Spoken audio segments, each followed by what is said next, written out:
Hey everyone, so as Steve actually guessed correctly in my last video, I did actually buy the Fujifilm XS-10, and there were kind of four main reasons why I bought one. So if you're out there considering whether or not you want to purchase a Fujifilm XS-10, stick around for these four reasons, and hopefully this helps you make your decision.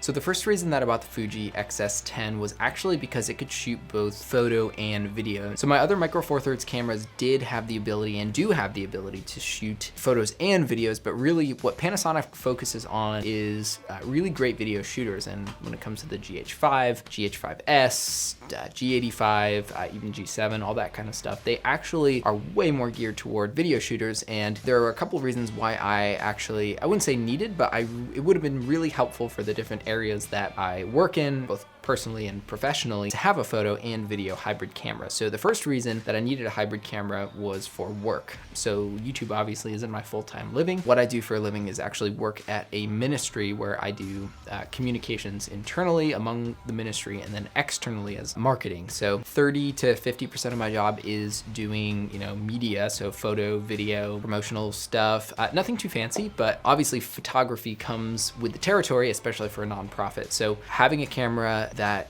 shoots both photo and video really, really well was something that, for me, I really wanted. And also, I really do want to get back into photography in some ways. Maybe not highlight it as much on the channel unless you guys want me to, but photography is really something that I do enjoy as a hobby, not necessarily like portrait photography, but landscape and that kind of thing. So, but for both of those things, having a hybrid photo video camera will be incredibly helpful. So the second reason I bought the Fuji XS-10 was the amazing video quality. Now this camera isn't going to be shooting 10-bit or anything fancy like that, but it does have some really, really beefy codecs. You have 8-bit, 4K, 24p, also 4K DCI, up to 200 megabits per second, which is plenty of information for me. And then it also shoots in 1080p at 200 megabits per second, up to 240 frames per second. So you're looking at a lot of information, even for some of the slow motion. At this point, I'm only using 120p because the 240 does break down, but it's a nice addition to have in a pinch. I haven't had to use it yet though. When it comes to that image quality, DP Review actually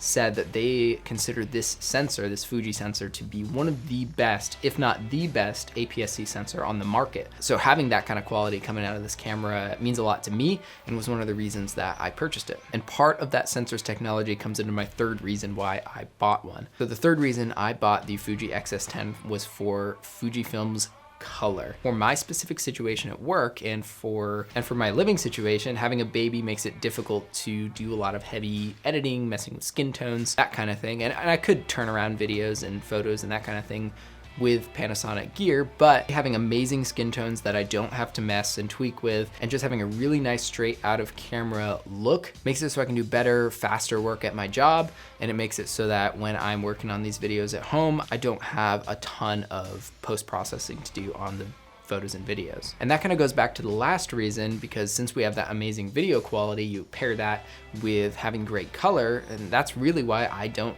need 10-bit. I'm really happy with the dynamic range without F-Log, and I'm really happy with the colors without 10-bit. So really all I'm doing to the image is adding maybe a little bit of blue into the shadow and then doing just a light contrast curve. I might tweak other things in the future, but Fuji's colors are just so good that they've integrated into my workflow really well. So the fourth and last reason why I bought the Fujifilm XS-10 is the InBody image stabilization. I was debating between low light and IBIS, but if it were to come down to it, I would rather take a camera that does not give me shaky footage than a camera that's a little more noisy and high ISOs. So having a camera that has the stabilization built into the camera body instead of whether it be the lens or using warp stabilizer in post, for me, like I said, for the work I do, is so integral to everything that I'm doing. I'm doing pretty much everything, whether it be on weddings or at my work, completely handheld. Having really nice, smooth, steady shots has been a great addition to this camera. And to me, the XS-10 is kind of like an X-T3 minus the 10-bit, but with